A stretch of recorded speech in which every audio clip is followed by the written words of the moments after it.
राधे राधे। आप सभी को लोहड़ी के इस पावन त्योहार की बहुत बहुत शुभकामनाएं। लोहड़ी का त्योहार हमारे देश में कई कोनों में, कई प्रदेशों में मनाया जाता है। स्पेशली पंजाब और हरियाणा में बड़ी धूमधाम से मनाया जाता है।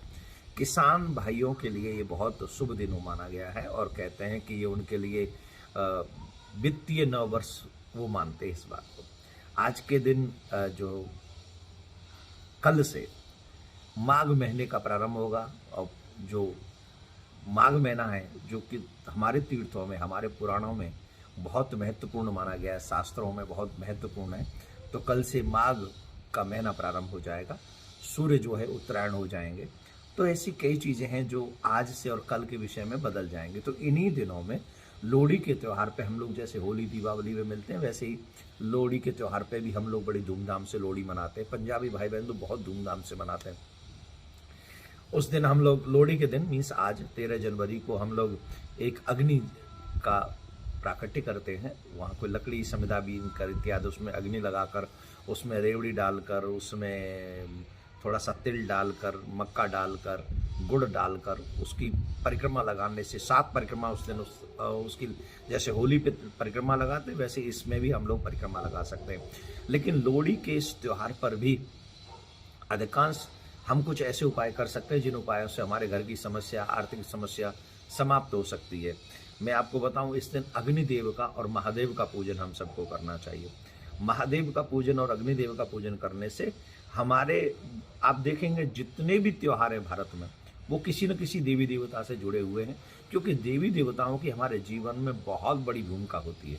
उनकी कृपा, उनके आशीर्वाद से हम लोग बहुत कुछ फलते फूलते हैं। मैं आपको छोटे से 1-2 उपाय, 3-4 उपाय बताता हूँ। इन उपायों को अगर आप करेंगे तो आपके घर में भी बहुत बड़ा बदलाव आएगा।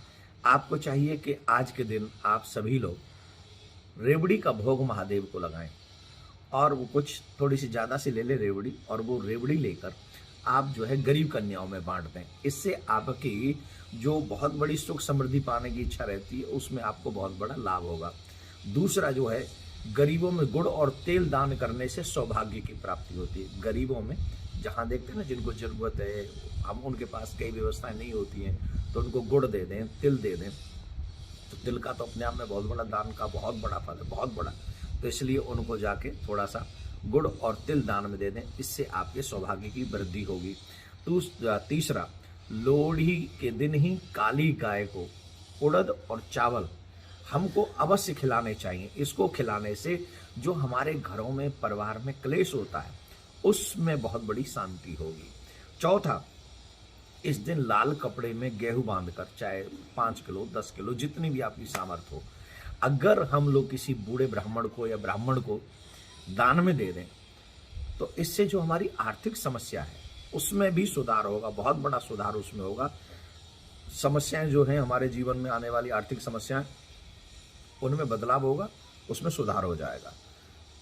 5वां, मैं आपको बताऊं कि इस दिन अगर हम लोग तिल से या तो हवन करें या तिल का दान करें या तिल को स्वयं यूज करें, ऐसे करने से भी बहुत बड़ा, क्योंकि तिल को बहुत, मैंने पहले बताया कि तिल का दान बहुत बड़ा दान माना गया है। तो इस दिन हवन कर लें या किसी को दान में दे दें। तिल अवश्य आज के दिन दान देना चाहिए। तिल और गुड़ मिलाकर किसी को खिला दें तो भी बहुत अच्छा होगा। तो इन कुछ उपायों को करने से, कहते हैं माँ सती की याद में ही दक्ष प्रजापति ने यज्ञ किया था, उसमें महादेव का अपमान हुआ, सती ने उस अग्नि में अपने प्राण को त्याग दिया। तो उसी की याद में ये लोहड़ी का त्यौहार कई जगह पर ऐसा माना जाता है कि वो मनाया जाता है। तो हम सबको चाहिए कि इस दिन अपने घर की अशांति मिटाने के लिए, शांति को पाने के लिए, समृद्धि पाने के लिए कुछ ऐसे छोटे छोटे उपाय करें तो आप सबके लिए भी शुभ होगा। आप सब इस वीडियो को ज़्यादा से ज़्यादा लोगों को शेयर कर दें, जिससे उन लोगों तक बहुत जल्दी ये पहुंच जाए और शाम होते होते या रात होते होते या लोहड़ी में अग्नि लगाने से पहले पहले उनको ये उपाय करने का सौभाग्य मिले। Happy Lohri all of you. Radhe Radhe. Lohri की बहुत बहुत शुभकामनाएं।